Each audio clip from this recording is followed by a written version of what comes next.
performance category, the amount of options that you have these days is insane. Whether you're talking about hypercars, supercars, sports cars, whatever subcategory you want to focus on, you are spoiled for choice. And what's kind of an interesting trend in the performance category that I've noticed is this obsession around spec. It used to be a thing where, hey, I have a Ferrari and I'm very excited about my Ferrari because it's a Ferrari. Where now it's like, hey, I have a Ferrari, but it's red with tan interior, and that's the most common spec of Ferrari, so it's not really that interesting. I think you can tell where I'm going with this, but I think that's kind of dumb. This guy is really just slow. Here we go, finally.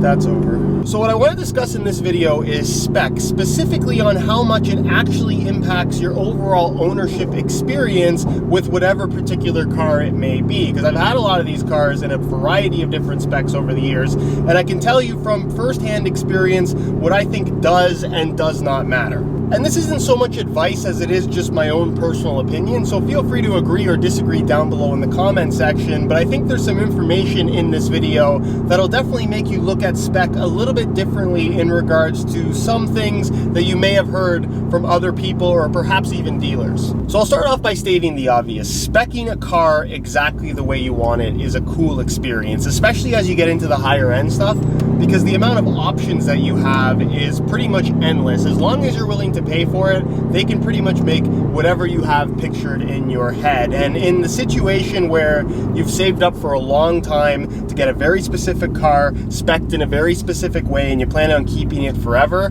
then as long as you can justify the price tag, by all means, go and spend the extra money on options to have your ideal spec in your dream car. But at the same time, if your dream spec is a red Ferrari with tan interior, there's absolutely nothing wrong with that. Is that particularly unique? Not necessarily, but if that's your dream and that's what you want to spend the money on, by all means. You don't have to have a unique spec to enjoy your car. Which leads us into my main talking point for this video, and that is how much spec actually impacts your experience with a performance car. And I guess this is where people are going to have a slightly different opinion depending on what you really like about cars, because I think there's a lot of people that buy these high-end cars these days that have a lot of money and they're collectors. They're not necessarily driving them all that much. They're parking them in garages, and it's this piece of art, if you will, where they're admiring the paint color, they're admiring the little details on the interior. And if you're one of those people, then yeah, you're probably going to disagree with me. But for me, and I think the vast majority of people that buy performance cars, they buy them to drive them. And when you're driving a car, while I'm not going to say that paint color and interior color and little details don't matter, overwhelmingly what is going to make the big part of the experience is the way the car drives, the way the car sounds, the performance characteristics that ultimately you're paying for in the first place. It's kind of just an added side piece that a lot of these performance cars also happen to be very beautiful. And if you really think about that statement, it is in a way how a lot of these companies sell these performance cars, because I think what initially attracts most people to most cars is the way that it looks. There's not really a long history of really high performing cars that look absolutely terrible that sold really well. People are attracted to things that look good, and if they also happen to performance good, it's going to help sell the vehicle in the first place, which is where, especially in the age of social media, where everybody posts pictures of their cars and it's so out in the public what your car looks like and the specific spec that it has, that people seem to have this idea of feeling pressured to spec a car in a way that nobody else has ever spec'd their car, otherwise they're doing it wrong. And I don't think that's the right mentality to have.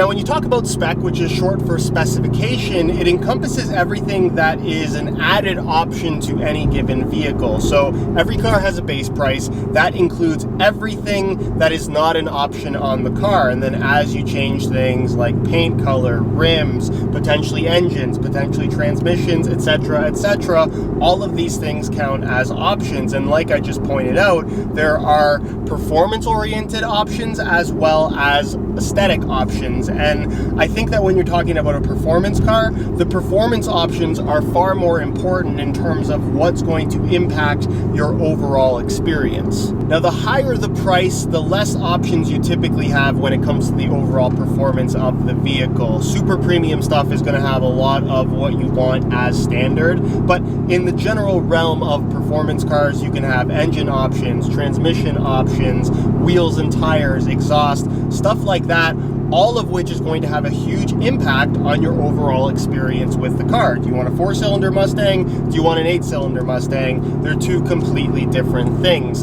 Also, brakes is a big one with a lot of high-end cars. Do you want steel brakes or carbon ceramics? These are things that I think are a little bit less impactful, but you get what I'm saying here. And then when you get into the super high-end stuff, I'm going to use McLaren as an example, because if I was buying a particular McLaren, this is something that I would prioritize as an option. You can get the very expensive optional roof scoop, which very few of them actually have because it's very expensive, but I feel like that roof scoop would genuinely impact the experience of that car in a pretty significant way for me, so I would prioritize paying a little bit extra for that roof scoop option. My point being that when it comes to performance cars, the options that matter more than anything, if you ask me, are the ones that actually deal with the performance of the car.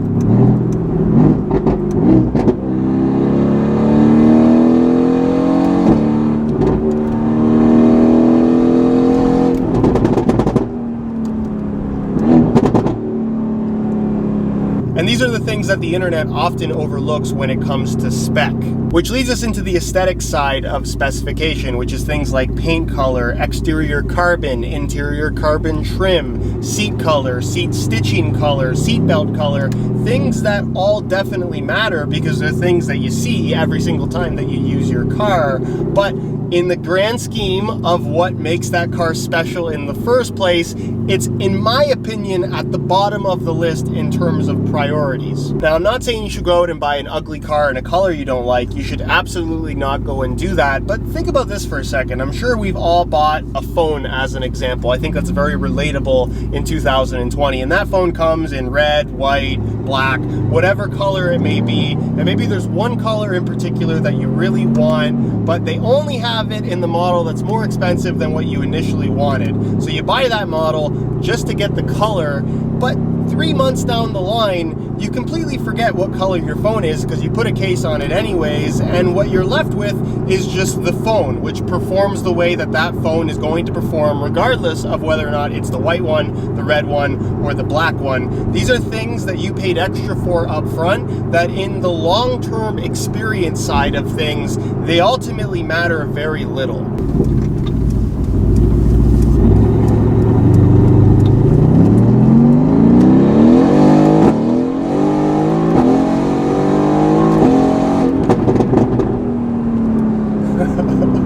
And just so I don't sound like a hypocrite, I'm going to use my own 3 cars as an example of cars that I own, that I've purchased obviously, that I really enjoy, but aren't really spec'd ideally how I would like them to be. Example number 1 is the car that I'm driving right now, this 2018 AMG Gtr that, like I talked about in a previous video, I bought used with 4,000 something kilometers on it. It depreciated basically $45,000 off of the initial retail price, and it has a lot of the options that I personally would have put in the car had I spec'd it myself. For me, the number 1 priority in an AMG Gtr, because there's not a lot of performance options other than carbon ceramic brakes and specific wheels that I think look a little bit better and are technically a little bit lighter, but this car has both of those options that I really wanted.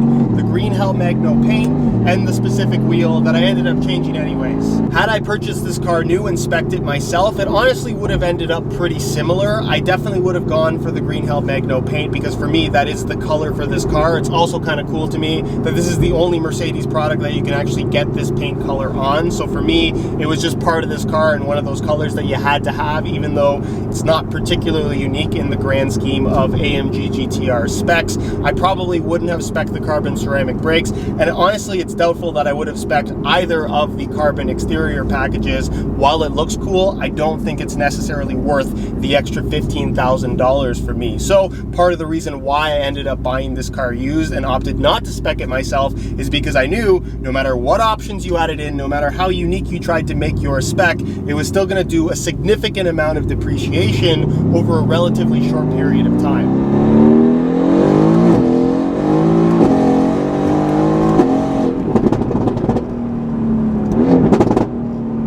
And they all do that regardless of what color they are. My Lamborghini Huracan Performante is a car that I did buy brand new, but I did not spec it myself. It was actually at a dealer. I'm not sure if they had spec'd it themselves and just had it as dealer stock, or if somebody abandoned their car after ordering it. I don't know what the true backstory is on it, but the car is in a color called Grigio Nimbus, which is silver, not a super common color for Lamborghini Huracan Performantes. And quite frankly, I don't think it's the color that I personally would have picked. Again, I kind of fall in love with the spec shown whenever they release or unveil a car. So for me, a lot of the press cars for the Huracan Performante were in that matte orange, and I'm really not an orange car guy, but for me, that color on a Huracan Performante just looks incredible. But I wasn't really willing to pay a premium to order a brand new one. I was able to get a pretty significant discount on this new one that was sitting on the dealer showroom floor. So even though it's not in my ideal color, I didn't really care. It's still a great looking car. It's still a great looking color. Ultimately, I've been really happy with the silver, but again, I wasn't really willing to pay extra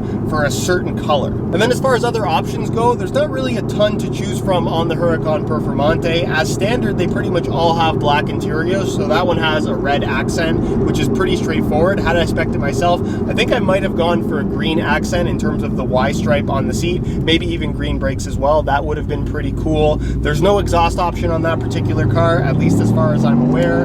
The wheels that it came with, there's the ones that I have, and then the center lock ones, I actually prefer the ones that I have, so I probably would have spec'd those the same way. And then everything else on the car is pretty straightforward, other than the seats. There is the race bucket, which is a fixed carbon bucket seat. You very rarely see them on Performantes, especially in North America, and that's mainly because they're very uncomfortable. They're basically rock hard. It's like sitting directly on the ground. It's not a pleasant experience for a lot of people, and while a Lamborghini is not a car that you buy for comfort, because those seats are so uncomfortable, the cars that I have seen for sale with those seats, they actually end up going for less because people don't want the car strictly because of the seats. With all of that said, at no point in driving the Huracan Performante have I ever thought to myself, you know what? I kind of wish the seat stitching was green. And then as far as my Alpha is concerned, I wasn't really too worried about a lot of the performance options because I knew I was going to be swapping out so many parts anyways, but the color of the car was kind of the one thing that I really wanted to be a certain way.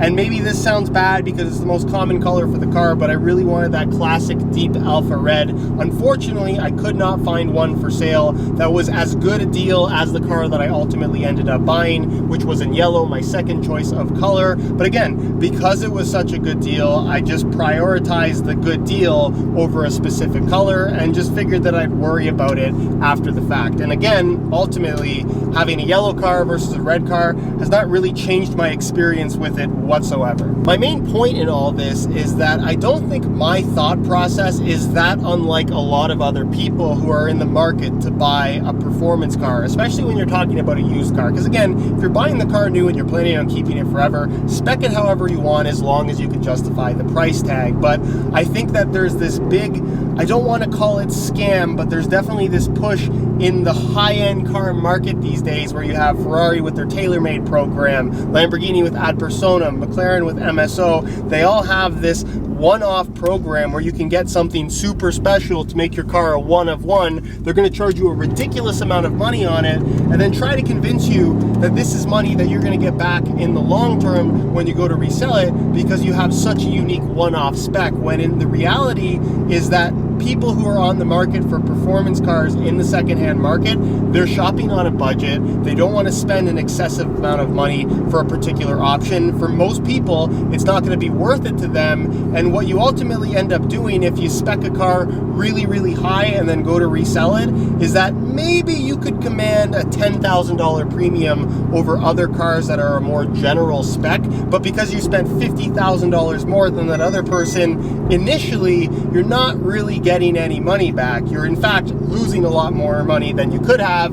And again, I question whether or not your experience with the car would have actually been any better or worse because you spent so much more money on options to have this unique spec. And you also have to consider that while you've spent a ton of money to create this one-of-one super unique spec that you really like the look of, everybody else might not share the same opinion. There's a reason why red Ferraris are really popular. It's because people really like red Ferraris. So when you go to resell that car, your market is already limited when you're talking about a super expensive vehicle. But now when you have a super expensive vehicle in a weird color combination with options that people aren't necessarily going to see the value in, not only is it going to be extremely difficult to try and get that premium that you're asking for in the resale price, it's going to be very difficult to just find a buyer in general. You also have to consider that wraps have become super common when it comes to high-end cars. So if somebody doesn't like the color of your specific spec that you're trying to resell, that you paid a ton of money for,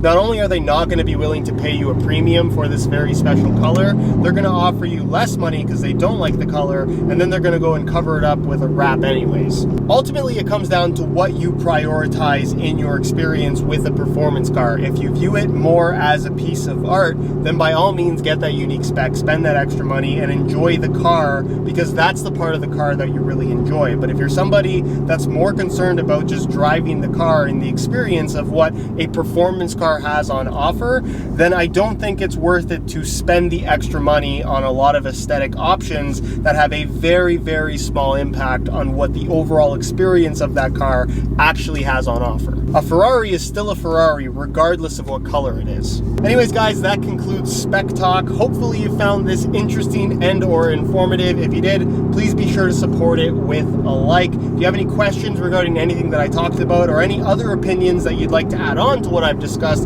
feel free to leave all of that down below in the comment section. If you have a suggestion for videos you'd like to see on topics like this in the future, feel free to leave that down below as well. If you're not subscribed to the channel already and don't want to miss out on future video on other car related things, I don't even know what the next video is going to be, make sure you hit that subscribe button along with the little bell notification so you don't miss out on when the next new video goes live. You can find all my social media information linked down below in the description as well. And other than that guys, thank you so much for watching and we'll see you in the next one.